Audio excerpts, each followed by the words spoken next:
I feel like I'm in a movie. So 4 girls just egged a worker at Trader Joe's for whatever reason, and also obviously stole some food, and then just started sprinting down the street.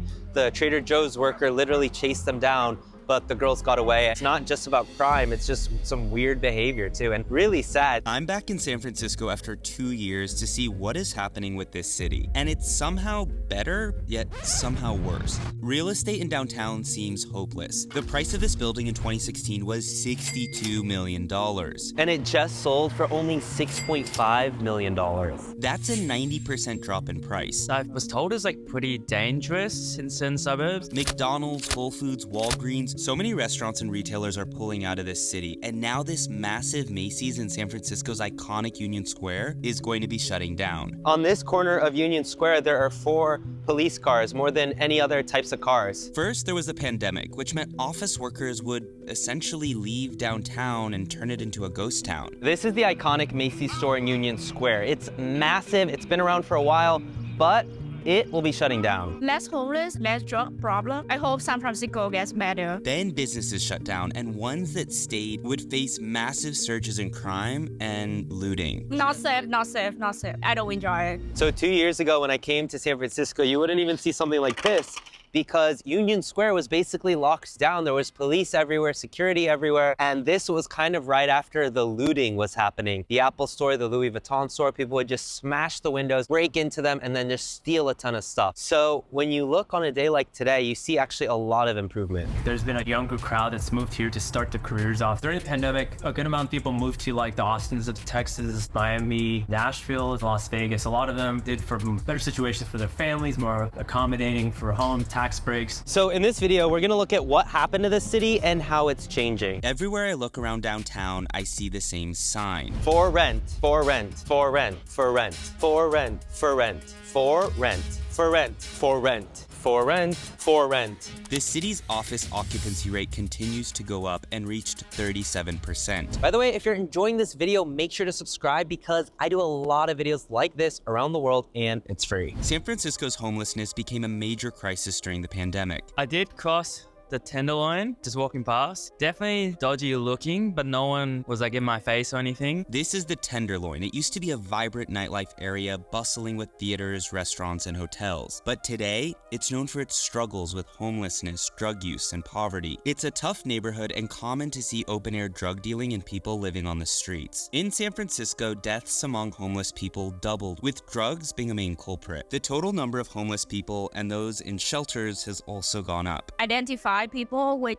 issue, not just drug, but mental illness, and then provide the resource to help them. That will help a lot, and making the city cleaner. Meanwhile, housing here is still crazy. While home price growth has fluctuated, it's still expensive. The median sale price for a single-family home in San Francisco is around $1.3 million, and rents are also very high, with some areas still exceeding $3,000 for a 2-bedroom apartment. Right now, San Francisco is caught in a loop. People don't want to live or work here when a city feels off, and the city feels off as long as office workers and new residents stay away. And adding to that is work from home, meaning a lot less people are commuting in every day, and you've had a surge in crime. Outside of Ross, you have 3 security guards making sure that you've actually paid for your items. And it's no surprise when I was here 2 years ago, there was actually police called in because people would just grab items and run out of the store. And now there's basically a barricade to make sure people don't do that. In California, theft that is less than $950 in value is considered to be a misdemeanor, and just not taken super seriously. This law is mocked by citizens who blame this in part for the rise in theft. There was even this fake sign put outside Union Square that went super viral. But crime is just part of the problem. With people working from home, you have less people coming into the city, and that means less people going to offices, eating at restaurants, going shopping, and more. It's one reason that crime surged so much, although recently it's starting to come down, which is a good sign. A lot of these cars look like they're straight out of the 90s. This looks like it's in a museum or a TV show. This behind me is called Market Street, and it's the most important street in San Francisco. San Francisco's dying Westfield Mall has lost more than $1 billion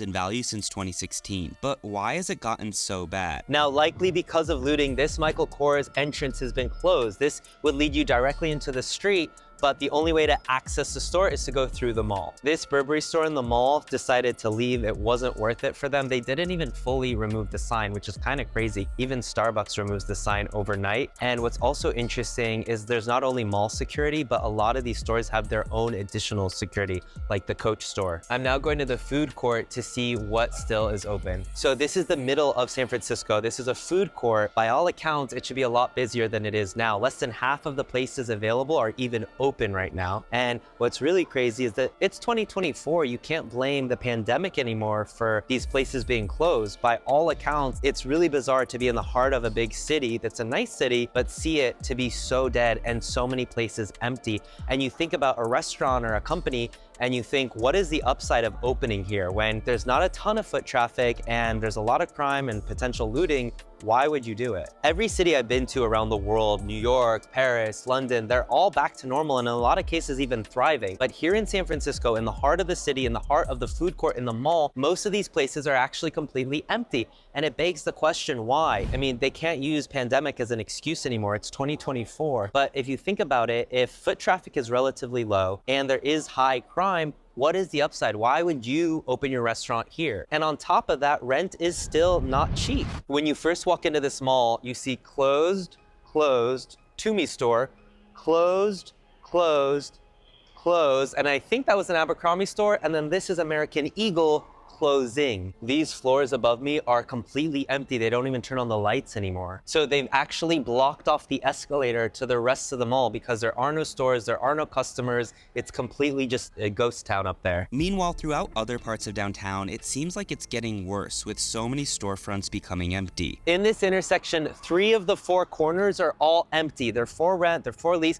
But what's really interesting is this Barney's, this shut down in 2019. Now that's before the pandemic. But imagine for 5 years, this 4-story building has not been leased or rented by anybody. Who wants this much space right now in San Francisco? For 5 years, just sitting empty. In this entire block, you see all of the real estate is empty. It's for lease, except there's one little shop and it looks like they're selling boba. A lot of these real estate companies are trying to say, hey, things are getting better. Progress is being made. This entire block right here, completely empty except for an espresso store. Unlike 2 years ago when I was here, I do see a lot more tourists in San Francisco, and it does not feel dangerous to walk around at night like it did last time. We're actually right now also trying to avoid those kind of areas, and right now when we were crossing a street also, we saw a person who was kind of demented, I guess, was just walking around. So yeah, we just have to be careful around here. The city is fine. I just stayed nearby. I took a hotel nearby and it's walkable. It's fine. Before the pandemic, tourism was a major part of the city's economy, generating huge tax revenue. But since then, it's taken a major toll and has yet to reach pre-pandemic levels. San Francisco has been much more reliant on office workers than a city like New York City. It's kind of like the chicken or the egg. See, in order for the city to thrive, it needs office workers. But for office workers to actually want to come, well, the city needs to be thriving. There needs to be incentive. It has to be a vibe. And as long as there's no office workers, it's harder for the city to come back. But it's not just that. In a lot of cities, a lot of people don't want to go back to an office. Working from home is a lot easier and more convenient. People are coming into the office like half the week, and so the city's starting to become more busier. There's a lot more events. People are going to watch, like today the Giants game was on, the Warriors were playing really well. Most of the people during the pandemic who left San Francisco, when they did, like myself, we would move to most of Northern California from Silicon Valley to become a big booming place, or from Palo Alto to San Jose.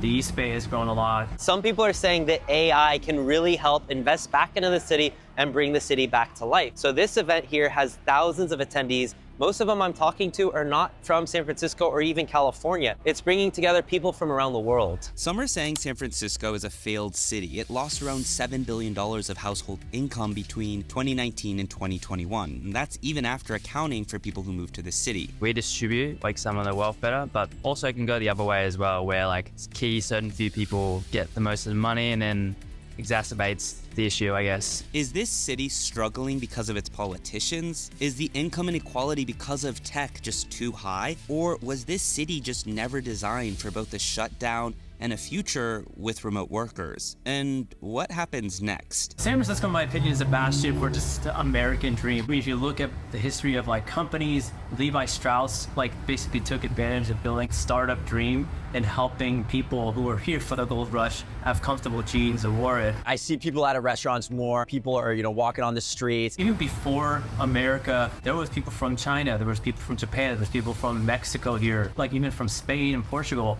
who came and worked for their dreams and vision and actually collaborated and worked together. So it was always like a melting pot. It was very proactive. It was very much an entrepreneurial spirit, and it's still to this day that vision. Like you could be anybody, and you could come here and live that American dream. He might be right. You could come here to live that dream, but the question sort of becomes, do you want to?